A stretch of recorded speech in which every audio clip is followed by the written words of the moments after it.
I would say I think it's just a matter of perspective. I think it's a matter of having priorities, having the perspective, realizing what the odds are, and enjoying the game for what it is. And that's a joyous pursuit that most of us are going to play into our adulthoods and love the game forever. But the vast majority of us aren't going to be professional hockey players or have anything to do with the game at a professional level. So in terms of making sure you have that nest egg for the RESP, I would say that that's a very, very high priority for a lot of parents, or it should be.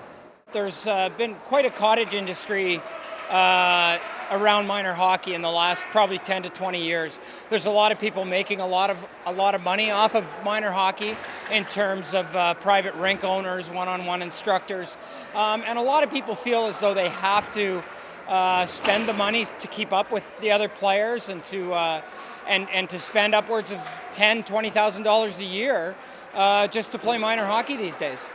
Basically, the chances of playing even one game in the NHL are about 0.01%. So it's about a 1 in 1,000 chance of kids who play hockey that 1 in 1,000 of those kids is going to play one game in the NHL.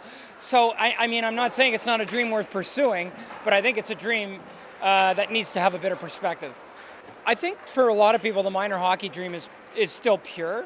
And for most people it is pure, and for a lot of people it is pure, but I think a lot of people end up getting caught up in a real tsunami of expectation and expense and all these sorts of things, and they don't even realize it themselves a lot of times. So I just think there needs to be some perspective here. You know, do kids need to be playing hockey 12 months a year? I would argue no. Do they need to be on the ice 7 days a week? I would argue no. I think it's good for kids to have other pursuits and other goals and other avenues to display their athletic abilities. And part of that too, I think, is where the money comes in too. I mean, and it's mind-boggling the amount of money that some parents have to spend on minor hockey these days.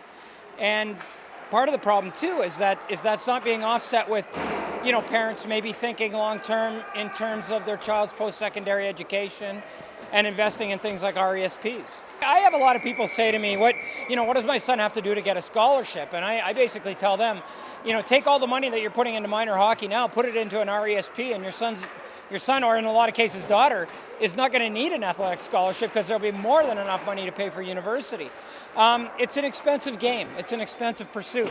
And at the elite levels, it takes a lot of money to stay at the top.